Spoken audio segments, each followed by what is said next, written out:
Patchwork Heart Ministry and Fiat Ministry Network invite you to discover your mission, a brand new in-depth monthly video series featuring engaging Catholic speakers who will challenge you to live your life abundantly. For only $25 a month, you will receive a personal monthly mission, including 3 full-length inspirational talks that build upon a new theme each month. Sign up for the Discover Your Mission tier at patreon.com/patchworkheartministry today.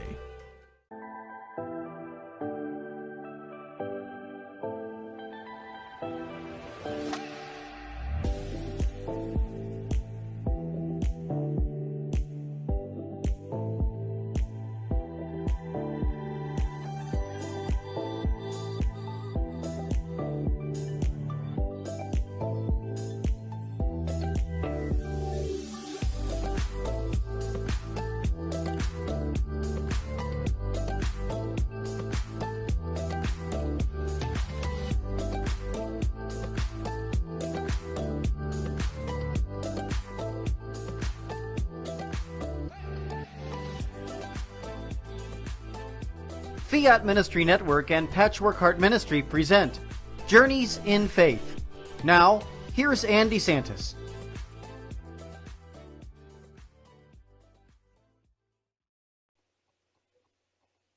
Hi, and welcome to Journeys in Faith here on this Friday evening. This is Andy Santis.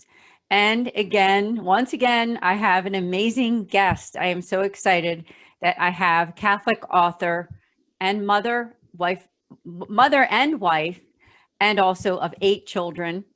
And her name is Erin Broestl. So I welcome you, Erin. Thank you so much for joining us on Journeys in Faith. Thank you, Ann. It's fun to be here.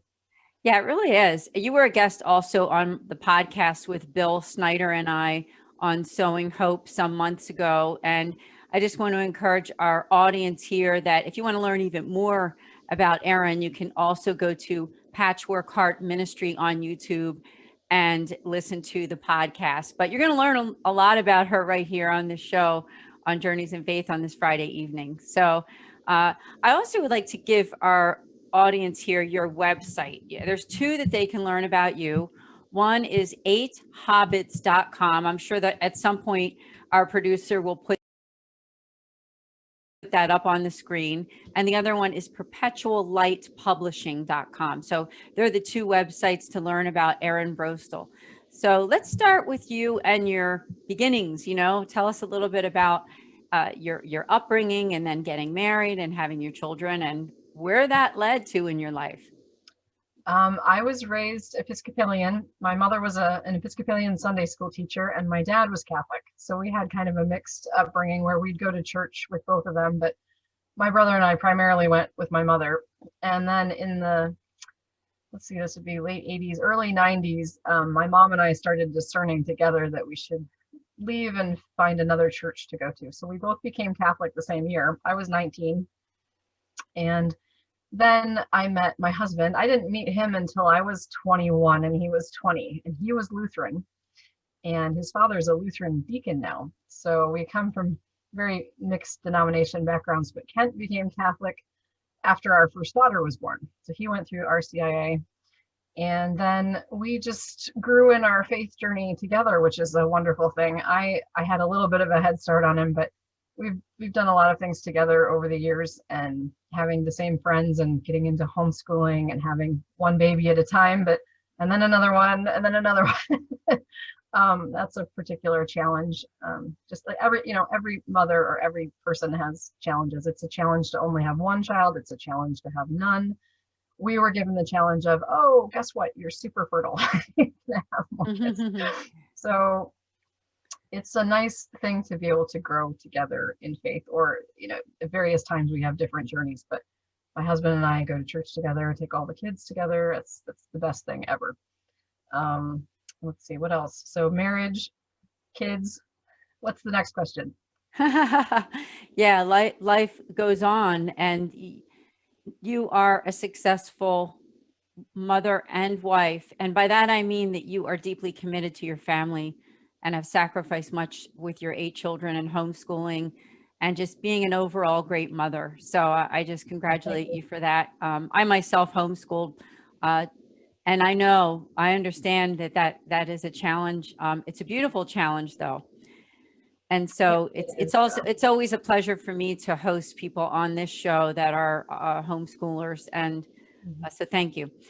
Yeah. So maybe you could tell us then, from the point in your life, when did the love of writing come about? I've liked to write since I was a very little girl. I wrote stories, and my brother and I were one of those who used to perform plays. We performed in the Christmas pageant every year in the Episcopalian church, and I've always liked fiction. I like nonfiction as well, but I'm really a fiction fan, and I read obsessively as a child. This was before the age of the internet, for those of you who wonder. I'm a Gen Xer from the 80s, and so we didn't have internet. We read books. We would check out like 20 books at a time from the library. That was a typical summer week for us.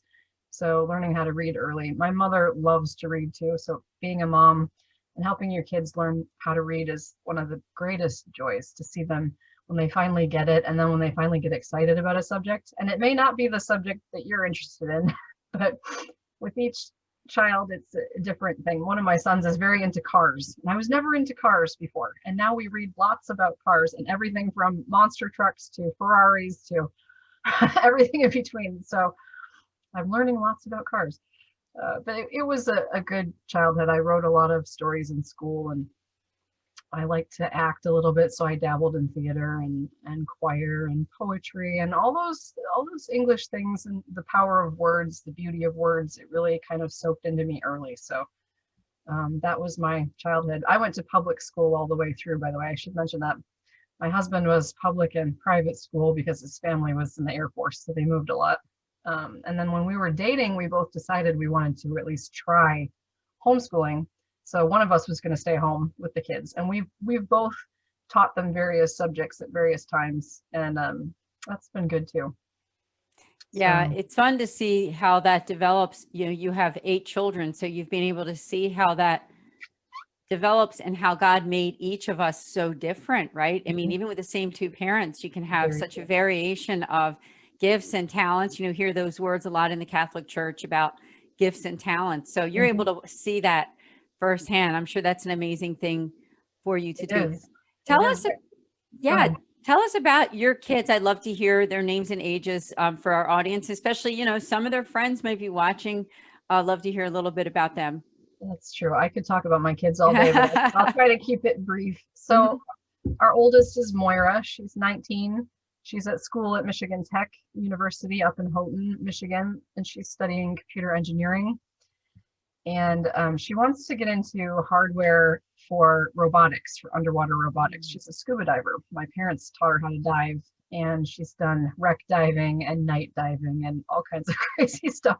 Amazing. So she has a real aptitude for math and computers, like her dad. And her friends are very different. She has one good friend who's going to be a nurse, and another one who's going to be a cantor and an organist, and she's studying sacred music. So this is an interesting group of girls that we've had the privilege to watch grow up. And then my second oldest is Henry. He's 16. He's a tap dancer. He's a really good tap dancer. And he's very interested in computer games and designing them. So writing the dialogue, doing the coding, adding in some music, doing some editing. He is multi-talented. I don't know what to do with this kid. But we are just encouraging him to be all that he can be, as they say. And he has some fun friends too. And the third child is Bronwyn. She's 15. She is my artist violin player. She was a ballet dancer until she hurt her knee. She dislocated it 3 times and just had to have knee surgery. Ooh. But she's doing better.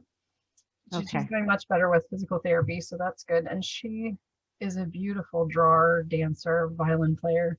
Really, and she's a good big sister to the other little kids, because I still have many little kids at home. So Bronwyn is my hero right now. And then Gwenny is 12, Guinevere.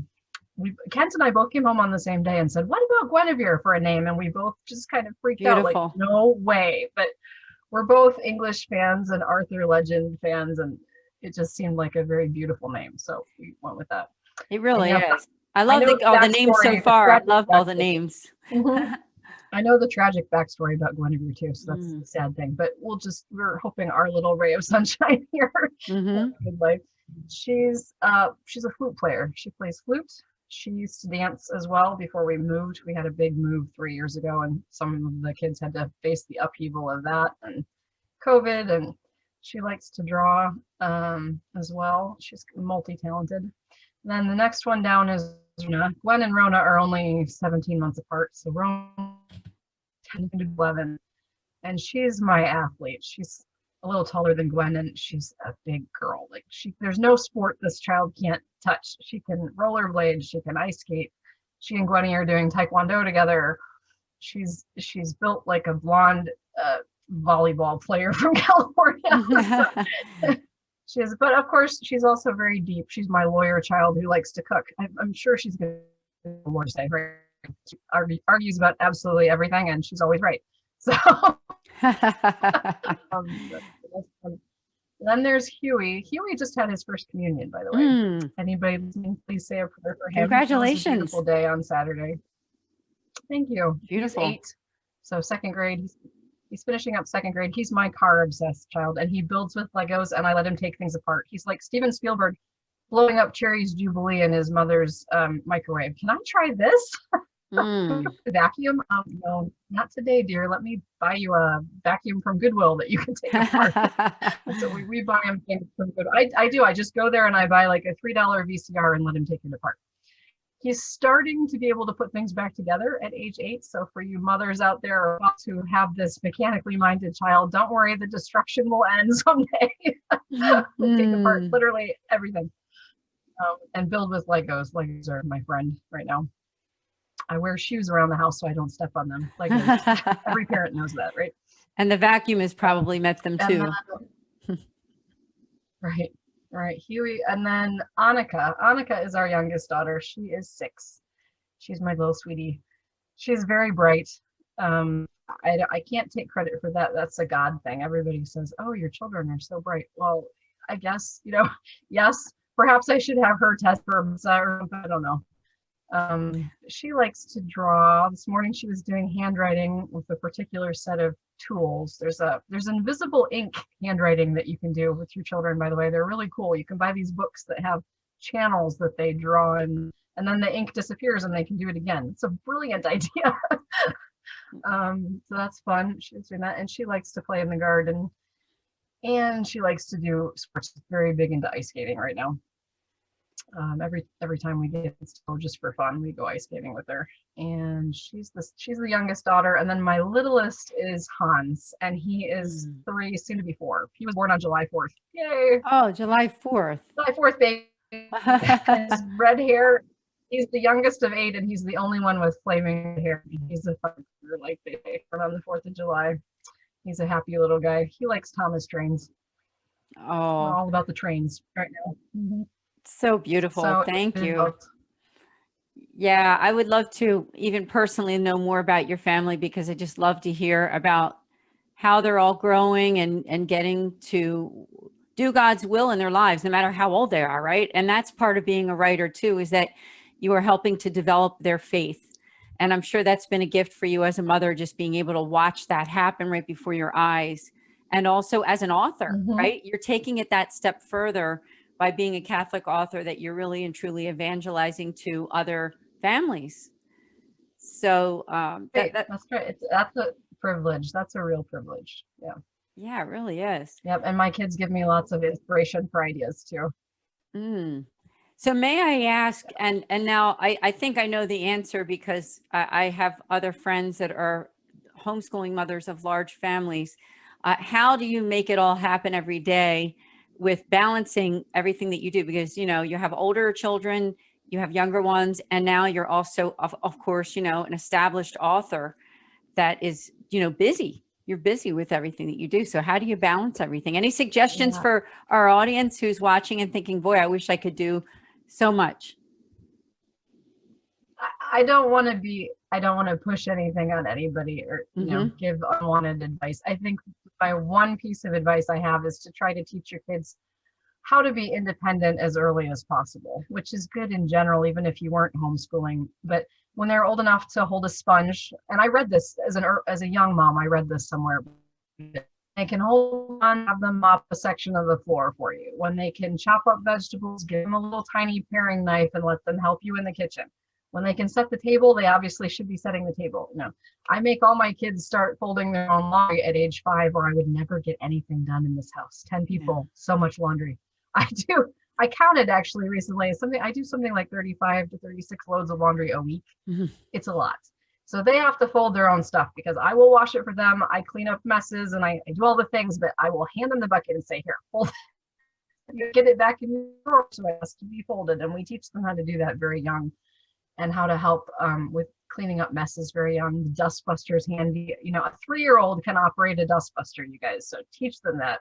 If you show them like every day for a week, after a week, they know it and you don't have to show them anymore. And my 10-year-old can now clean the potties, which is handy. My 12-year-old can mop the floor. We just kind of rotate chores and we do things. So how to get stuff in a regular school day is we have set times for things. Like we try to start school by 9 o'clock every morning. My younger ones and I usually do prayer time, math. Math has to be done in the morning because by the time you get to the afternoon and that post-lunch kind of tiredness, they just can't focus. Math in the morning, that's another good tip. So math, handwriting, English, Bible. Usually we can get those things done in the morning. And then in the afternoon, we have time for spelling, history, and necessarily every single day. Art, we do art and music, and the older kids have music lessons or dance lessons, so they get a lot of art in. And the older kids, the high schoolers, are now doing some online classes that I'm not responsible for. They have a teacher, they have a great teacher actually for history, composition, literature, and an elective. He's taking a film elective this year. So he grades their tests, helps with the writing. I don't have to do any of that. And they do math on their own or with me or my husband, mostly my husband. I can do math up to about 7th grade. And then I'm like, nope, let's hire that out, or my husband can help them. And they're very independent workers. And Brownman, for example, is 9th grade this year. She's got Japanese on the computer. She's doing Pimsleur Japanese. She's actually learning how to speak it, which is and write it. And there's 3 different Japanese alphabets. I didn't know that, by the way. 3 different ones you have to learn Japanese. And then she does violin every day. She does her physical therapy. She does math. She does science reading on her own. She does the online classes. So that is how I maintain my sanity. You cannot do it all. It's great advice. Only at certain times. It's good advice for life, actually, isn't it? Because if you think about it, no matter what stage you are in life, whether you are a younger person who's below the age of 18, whether you are the young adult, whether you're the mom of either 1 to 10, 15 kids, I mean, it doesn't matter, or whether you are an older, middle-aged to older adult who's maybe an empty nester or whatever, it doesn't matter. This is great advice about not to burden yourself with too much all on your own, and get help when you need it. Right. So I think that's excellent advice, especially for moms and families raising kids. And right now I'm at the stage of my life too. This year has been crazy. I spend a lot of time in the car. So we drive. And so when we drive, when we can, we try to read. I have the kids take their school books with them. We do car school. This is definitely a year for car schools. We've had a lot of medical appointments, physical therapy appointments, things like that. Or we're taking the older kids who can't drive yet to their activities, and I bring a couple little ones with me, and it's busy. It is busy, but I try to pace myself, and also try to give myself time every night where I get to do what I want to do, and that's where the writing comes in and the editing. And I have a couple hours usually a day, but I try to make. Last night, for example, I edited for an hour after everybody went to bed, and I have my quiet time, and I get to sit down on my computer. Okay, I'm reading this, I'm looking up this, I'm researching this, let's do it. And I got 2 chapters of them done, so yay. It's amazing what you can do in like 10 minutes of time. If you give yourself 10 minutes and then another 10 minutes and then an hour, sometimes I do give up a lot of things. Sometimes there's been times in life I had to go exercise. I had physical therapy, so then I would be more about the exercise, or I would do a little bit of reading time. I try to read for fun every day too, even if it's only for 5 minutes. Sometimes it's a lot more than 5. That's good advice in too. the middle of a good book. But Yeah, do something that you like to do. If you like to knit, do it every day. If you like to garden, do it every day that you can. That's what keeps us parents of many sane. You have to have something to call you your own. And I knew this even when I had one child. I thought to myself, I have to have part of my brain that's not devoted to diapers. And, as cute as they are, it's hard to spend all day, every day with small children. So you have to give yourself breaks. And I see a lot of mothers asking that right now on Facebook, like, how do I do this? I have two small children. I'm in messes all day. It's driving me crazy. I have no help. I have no family in the state. Now, how do I do this? Well, the best thing is to find some help, and don't give up until you find something. Like, we went to a church for a little while in our early marriage where literally everybody had their own family and nobody wanted to be our babysitter. Nobody really introduced themselves. It was very cold. It was actually a very cold church. And after a while, we thought, okay, this is not working. Go someplace else. I made a lot of friends with homeschoolers and with other veteran moms who were doing it, because I've been homeschooling for 16 years, way before COVID, you guys. So I went to other moms' houses and they would have an open house and say, come and see, watch how we do this homeschooling thing. And I would go. I probably went to 5 different other families' houses to watch how they did things. And I thought to myself, I can do this. I just have to give myself something that's my own and devote myself to my kids. And I always wanted to do that. So I have the benefit of wanting to be a mom. It is my vocation. I knew I was going to be a mom. I hoped, like when I was 7. So I never wanted to be a nun ever, even when I was an Episcopalian. There's not very many Episcopalian nuns that you hear about either, but I never wanted to do that. So I am in my calling right now, and it is the best feeling in the world. Yeah, and it's your primary vocation, life, and joy. And I'm sure that the writing that you do, that's another vocation, but perhaps it's more of that original vocation of your baptismal call that you're evangelizing, through that baptismal call to holiness and to extending out to people aside from your family through this writing that you're doing. Now you're affecting your family too with this writing. I'm sure your kids love your books and the things that you've done so far, and they probably are very proud of you in your publishing. I hope so. Most of them are too young to tell me that yet, but I hope someday they understand that I did that for them. And that's another thing too about women with multiple vocations. Like, they kind of do have to work in tandem, because if you're constantly trying to battle yourself, I mean, I can't imagine, but if you're a biochemist, but your kids need you or they're very artsy and it just seems like you're constantly at odds with yourself, that's a hard thing. That's something that for the younger moms, you might want to think about a little bit, because if it's really working against your family, then it's not good for anybody. Mine is nice because it dovetails with reading books to my children, teaching them how to read, teaching them English every day, and working on it. And I can do it together. I don't have to I couldn't take, 40 hours a week away from my kids. That would not work for me at all. Yeah, I can understand that, because I did the same thing and was home. So personally, I understand. And I think you're giving advice that is great for not just moms, but also just for anybody, because these are great pieces of advice to help you to be able to step back a little bit and say, you know what, I have a vocation. I need to do that. I need to be a part of it, but I also need to be able to find the ways that I can be most healthy, mind, body, and spirit as well. You got to have that too. So I just congratulate you on being able to balance all that you do. Thanks for those pieces of advice that you've given us. Now, for the second half of the show, we're almost ready for commercial break already. We're going to talk a lot about your writing. But before we do that, I just want to make that invitation to our audience to go to your website again at 8hobbits.com. Tell us about that one particular book that I think that people are going to definitely want to check out, buy, and review. So my first children's book is called God Made the Moonlight. It's a read aloud for ages 0 to 5. It's a perfect book for grandparents or parents to read their kids at night. It's kind of like the Catholic version of Goodnight Moon. And it's beautifully illustrated by my friend Jeannie Egolf. And her art is more watercolor and ethereal and beautiful. And it's a lot prettier art than a lot of the books I'm seeing lately. As well, things that are very abstract and kind of ugly, frankly. So getting back to the beauty and the simplicity of childhood, it's a travel story where a little girl goes to visit her grandparents over the summer and sees all the different phases of the moon and aspects of the moonlight. And she's really kind of pondering that connection to nature and that connection to God, who's always watching over her, just like she's always seeing the moon at night. So it's a sweet story. And it can be found on 8 Hobbits.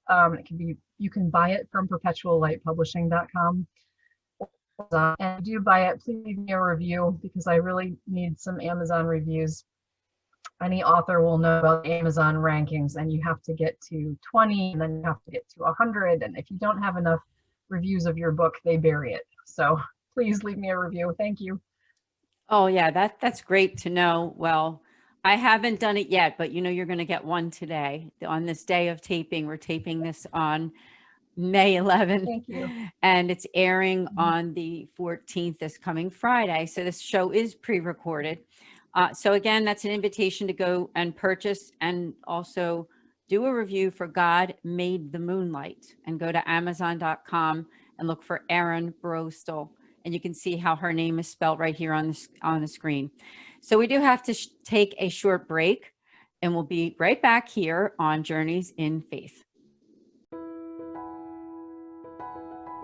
Hi, my name is Ann DeSantis, and I'm the director for the St. Raymond Nonatus Foundation for Freedom, Family, and Faith. You can learn about us on our website at nonatus.org. I'm here to tell you today about 2 great podcasts that I hope that you will tune in. The first Tuesday of every month at 8 o'clock, we have a podcast specifically for Catholics affected by divorce. From 8 to 9 p.m. Eastern, go to Philly Nonatus on YouTube to subscribe. In addition, we also have a podcast the last Thursday of every month. That's also at 8 o'clock Eastern Time for 1 hour. And that one is for families in crisis. We have some really great guests coming up soon, so hope to see you then. Please also consider the fact that you can make spiritual direction appointments with us with our spiritual moderator. All you need to do is go to our website on the contact form and just reach out to us. We'd be happy to hear from you and look forward to setting up an appointment. So would love to connect with you. Please share this video and let people know that we're there for families affected by divorce and also families in crisis. Thank you.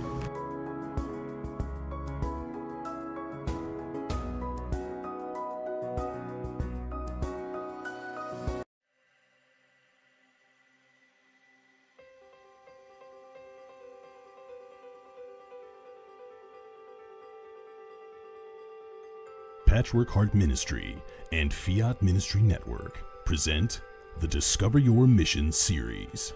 Now, I had been brought up without any prayer, without Bible, without church, nothing of that kind. And so when my father died, I became suicidally depressed. I had no desire to live. And yet, by the grace of God, whenever I got to the point of actually taking my life, I always had this interior conviction that if I took my life, I would simply find it again on the other side, and it would be permanent misery. But it wasn't until I became a wife and a mother, and I began to try and pass my faith on to my children, that I realized that everything I knew about Jesus was memorized doctrine. I was a good man, I was a good father, I was instilling the sacraments into my family. I was definitely not intentional. I was stuck roped to my faith. But what kind of strength did he have? Jackie did not just have a strength of body or baseball skill. He had a strength inside of his spirit, a courageous meekness that empowered him to play the game. And I tell him what is going on with me, and he's like, oh, okay. And I'm like, no, I think this is like some sort of miracle, dude. And he's like, okay, of course, but I'll believe it when I see it. Honey, you've been trying to quit, and you've been saying this and saying that, and I'm, his big line to me is, you shouldn't say things, because I never follow through on them. And so this was week after week, month after month. He is looking at me like, this is a miracle. There is no way that you, on your own, could have done this. Christians, we are called to sing. All of us are called to sing. All of us are called to express ourselves and join our voice into the unity of the church. Often with my choirs, I ask them to listen to each other, to listen to the sound that they make together as one. That's what we're aiming for. Through the harmony or unison, we're aiming for a one sound. You need to decide. What are you going to participate in? Are you going to participate in the historic Christian idea of the altar of sacrifice, which is in the Eucharist, or not?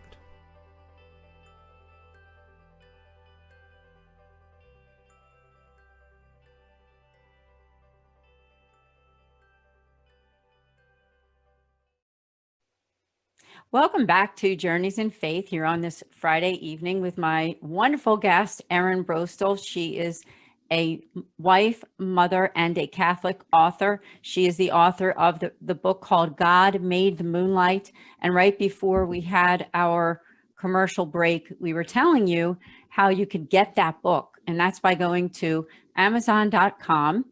And you can purchase it. She's also looking for reviews. So if you could also review that book after you've bought it, it's a great book for children, young children. And also, again, her website is 8hobbits.com. And you can learn more about her also at perpetuallightpublishing.com. So I thought, Erin, I forgot to read your bio. So I do want to read that bio, and then maybe we can unpack a little bit more about your life, faith, and mission.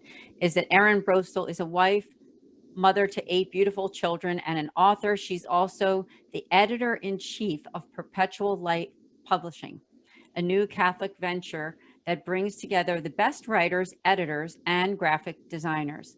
Erin has contributed to the Catholic Textbook Project, the Peanut Butter and Grace blog, and Diplomatic Corps Department of Envoy magazine. God Made the Moonlight is her first book. In between toddler messes, she enjoys reading, skiing, and swimming. Her articles and book reviews can be found at 8hobbits.com. So I'm glad we read that, because there's some things there that I'd love to talk about a little bit more. Now, you're the editor-in-chief of Perpetual Light Publishing. And we have another friend that we've interviewed on Sowing Hope podcast, which is Jeannie Goff. I want to say hello and thank you for introducing me to Erin. So tell us about, how did that collaboration begin, and what is it like to be the editor-in-chief? It's great. It's a real joy of my life to be able to read Catholic books and help people with their stories. And right now I'm working on a book by Janine's with the Face that will come out later this year or next year, we hope. And we've done the story editing of it, and now we're going back to copying. So it's an ongoing project, but this is a book for 9 to 12-year-olds. It's an adventure story. Especially boys will like it, I think. It's about a little Hebrew boy who wants to meet Jesus, and he wants to be a treasure hunter. And he's living around the time of Jesus' death and resurrection. And a bit of a journey story with Roman boys and soldiers, and it's very exciting. And he meets a little girl with leprosy. That's very touching. And there's so many good things. And in that, I don't want to give away the ending of the book, but he does meet Mother Mary and John. And I mean, there's just not very many stories like this. It's like National Treasure meets Indiana Jones meets, Catholic adventure story for kids. So I'm very excited about that, as you can probably tell. Mm-hmm. That's one of the things I'm working on right now. And it's fun being at the point of my life where I am doing what I want to do, and I am reading what I want to read. When I worked for Envoy magazine, I got to read some of the most brilliant Catholic authors there are, like Patrick Madrid and Dr. Peter from Boston College and Father Andrew Apostoli, and that was a joy too. So God just keeps throwing me challenges, and I keep trying to live up to them. And so that's kind of where we are with that. Yeah, you do so much. With COVID, it's been hard too. It's been hard with COVID to get people working together to find help and everything like that. So it's a challenge for those, who can't do conferences, they can't do book signing, they can't even go to the library in some states. Here, I think half of our libraries are open now and half of them are closed. It's kind of a challenge, so hang in there. Yeah, that's right. Author That's like right. me, That's or good advice. Hang in there, because, here we are in May of 2021. And from what I've heard and read, I think that things are going to probably start to become a lot more, quote, normal by summertime and the fall. And hopefully, as time progresses, we will be seeing a lot more, quote, normalcy, right? But we'll see what happens with that. God willing. God willing. Now, there is something you mentioned in your bio, the Catholic Textbook Project and the Peanut Butter and Grace blog. Tell us about that too, about those two things that you're involved with. The Catholic Textbook Project is a fast group of people who are doing history books for K through 8th grade, and I've had the privilege to work on several of them. For example, they're doing one book per section of the United States. So there's a Great Lakes book, and I'm from the Great Lakes. It was a great joy to work on that book. And then there's a Midwestern one, and the Southern States one, and there's a New England book, and they are really, really good. I'm trying to get my kids interested in them as well. And it's like a traditional textbook, except everybody says, well, what's the difference between a Catholic textbook and a regular textbook? The regular textbooks, since I used to work for McGraw-Hill, this is how I know, regular textbooks are done by about 75 different authors and editors. It is kind of death by committee. So a lot of different opinions, different outlooks. Most of them are secular, almost none of them are Christian. Catholic textbook is going to approach history very factual based, dates, times, but from a Catholic history perspective, because the role of faith in people's lives is so important. You cannot separate faith and civics, because every person, all of us, hopefully we vote, we go to church, member our community, we volunteer. That is all tied up in our Catholic history. And they don't sugarcoat it, by the way, you guys. It isn't all glowing Catholic history like we can do no wrong. No, this is what really happened. An example would be the Aztecs, right? And the Spanish. The Spanish were Catholic, but they were brutal. There were some brutal soldiers when they came over with the Aztecs. But they were horrified by the Aztecs sacrificing human children. So that was a real conflict of a lot of things, conflict of interest. And the seniors sort of to war with the Aztecs for that particular issue. And there's a lot there in history. It's not glossed over. It's not sugar-coated. If you're going to teach the kids about groups of people, you have to teach them what people did right and what they did wrong. And you have to have kind of a moral truth. Otherwise, there is no right and wrong. And so that's where Catholic history textbooks are so important. So go check out Catholic Textbook Project. It's great. I'm happy to be a part of it. Some of my friends, by the way, are homeschooling moms, and they're the fact checkers and the writers. And I get to write the teacher manuals for a couple of them. So we're working on this together, editors, and it's a great project. So that's that. Peanut Butter and Grace blog is now defunct, sadly, but it was a very good group of people doing fun things like arts and crafts for kids and faith and the saints, and kind of coming together in gentle for parents. I have to think for a minute. Jerry Winley Doust was the head of that project, and he has since wound up it. But you can find some of my Peanut Butter and Grace blogs on my 8 Hobbits website. If you're interested, you can check them out. Yeah, thank you. There's a couple articles in there. What I've learned as well, like you said, sometimes we start with certain projects that we love, but because of circumstances, other things come up and other things kind of die off. So I've learned that myself in the work that I do too. And also you're helping me just listening to your experience as an author, because I will admit to you that I am actually having my first book published this year within a matter of weeks. And the book is called, not that this show is about me, about my work, but the book is called Love and Care for the Marginalized. So you can learn about, if anybody's watching and they want to learn about my book, which in a matter of weeks you'll see on andesantis.com. It's not on Amazon yet, but it's 40 reflections for Catholics on making outreach to marginalized. And when we think of that, we think of maybe the homeless or someone who's suicidal or someone who's being kind of marginalized because of certain, aspects, whether it be race or religion, whatever it is.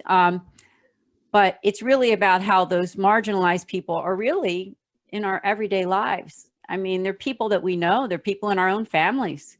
They're people in our own extended families. They're people that we go to church with and we see every Sunday. So, anyway, I just want to thank you because I'm learning so much from you about that authorship as I'm just entering into it, and I'm grateful to be a part of this. So, but anyway, now I wanted to ask you if there was any kinds of call to action that's going on in your own life right now, whether it be something going on this year or something to do with your writing. That's a great question, Ann. Thanks. Yeah, there's a couple of things. Praying for people. I think it's a lot more of the people with depression from COVID. This is going to be kind of a second nationwide pandemic, unfortunately. People of all ages who've been cooped up for too long or haven't had their medical needs met because they've stayed home. And praying for them is good. I just recently discovered the green scapular, which is especially for addicts, alcoholics. You can pray it for them because you're supposed to give it to people and ask them to pray it with you. But as we know, there are a lot of really angry atheists out there. My brother's one of them, sadly. And he will not pray it with me. So I'm going to do it for him. The devotion from Mary says, if you pray this one prayer every night, she will give the addict special graces or the atheist special graces. And so I think that's really important. Yeah, thank you. Yeah, and just I learn about things. I'm still learning. I became Catholic at 19, but I literally learn something new every day about our faith. It's wonderful. And finding a saint.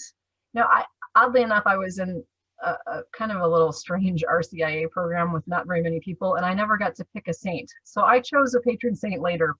I thought, well, if my kids get to do it, I need to do it. And I chose St. Michael. So St. Michael's my patron saint. Oh, that's great. At the time, it was really as a sort of a dark place. And I thought, well, if you're going to fight evil, go for the top guy, right? Go the head archangel, the soldier. So St. Michael is my patron saint. So I pray that prayer every day. That's beautiful. He's helped me a lot with a lot of different things.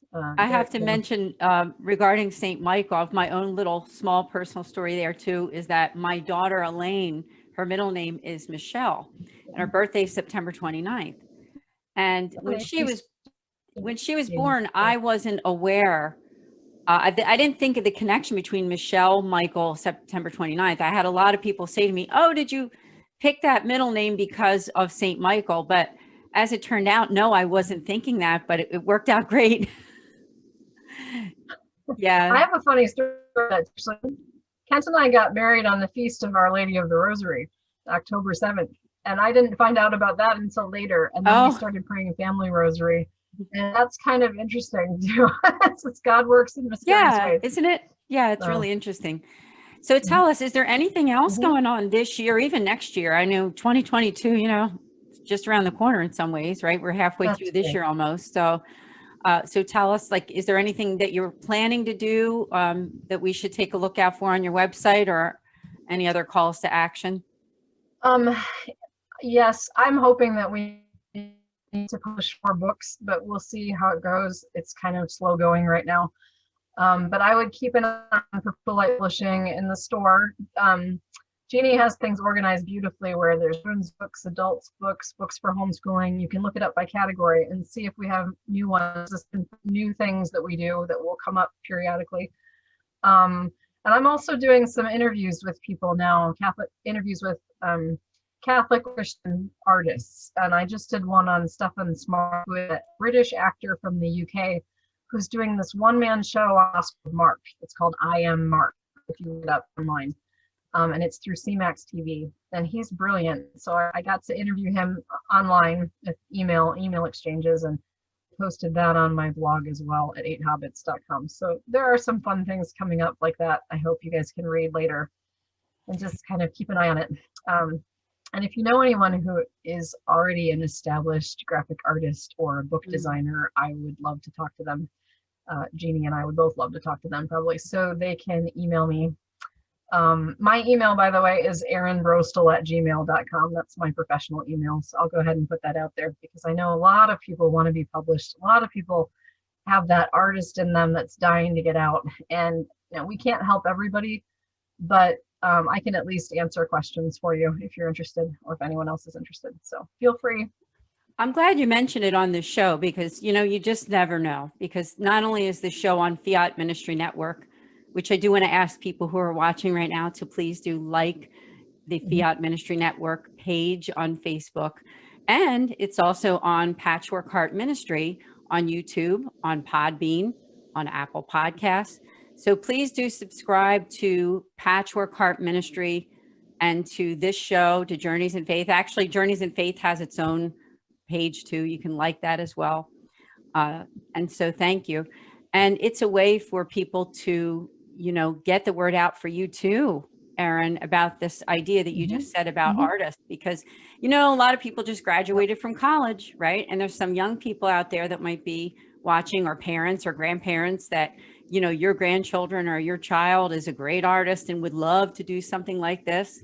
So just get in touch with Erin again, is it erinbroestl@gmail.com? Yep. Right? That's okay. Me. Very good. Very good.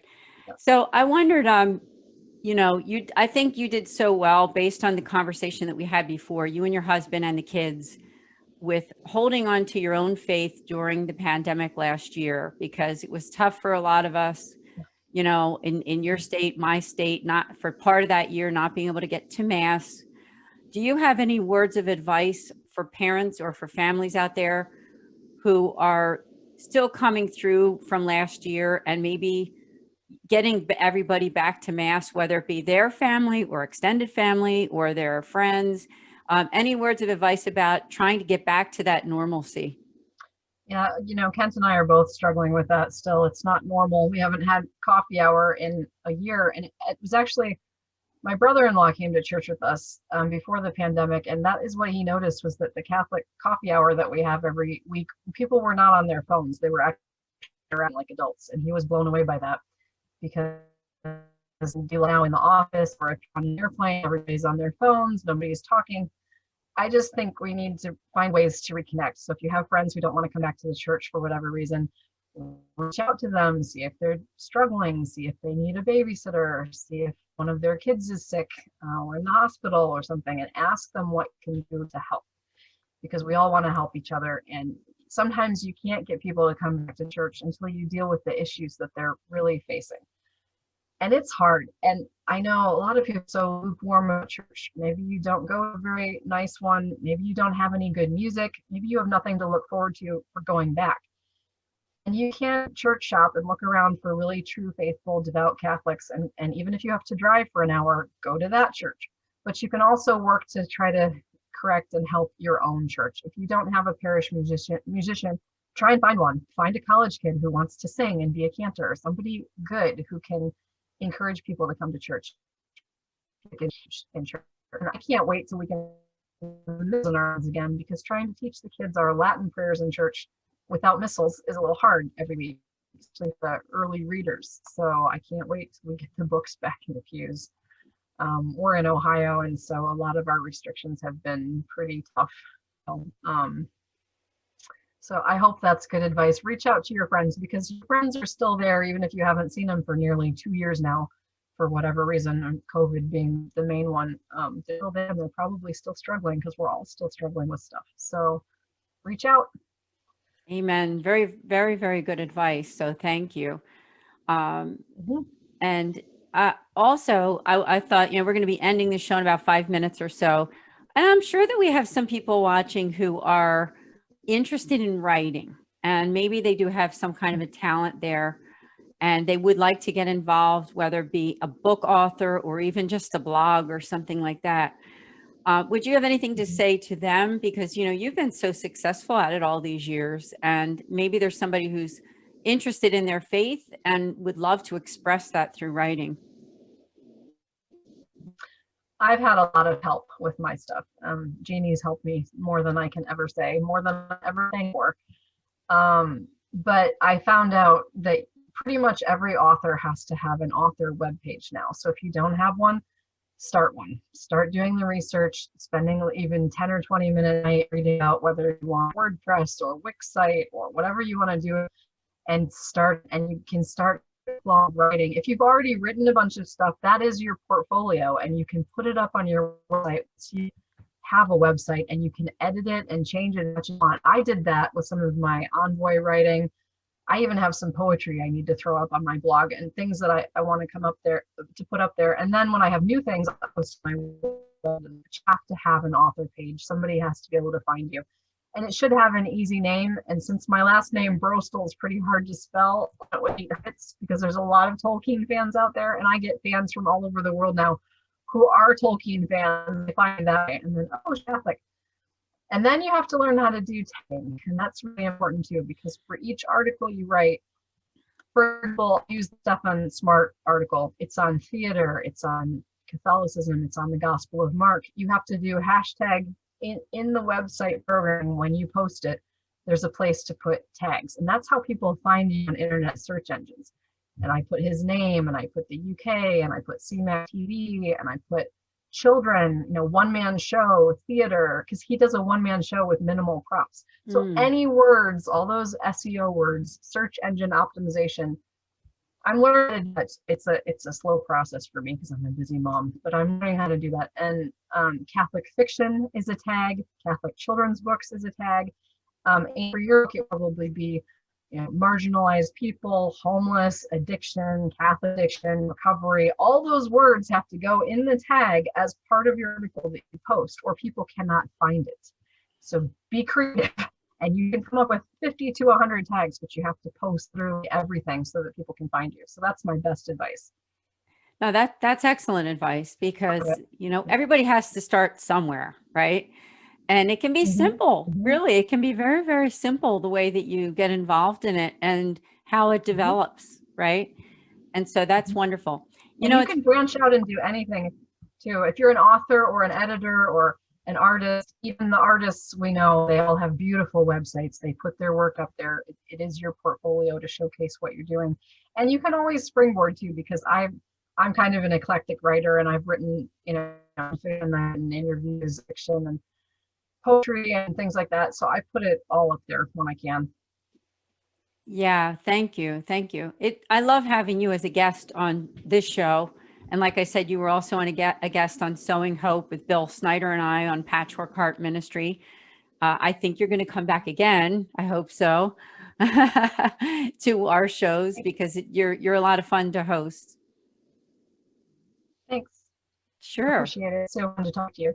Yeah, you too. Now, I want to, again, one more time, is to let you know to go to 8hobbits.com, perpetuallightpublishing.com. We do have to end this show. Do you have any final words before we close?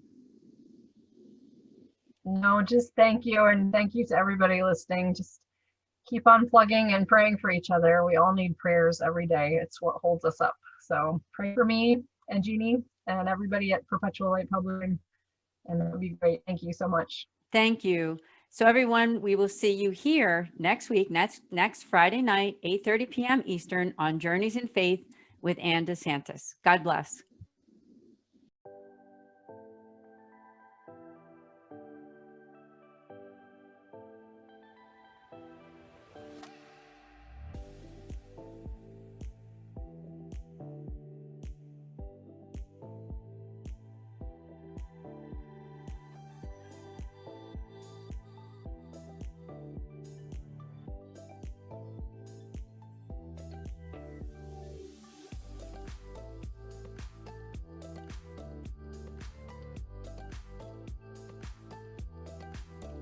Journeys of Faith is a production of Fiat Ministry Network and Patchwork Heart Ministry. For more information about Journeys of Faith, email info@fiatministrynetwork.tv. And be sure to friend, follow, and like us on social media. Just search Journeys in Faith with Ann DeSantis.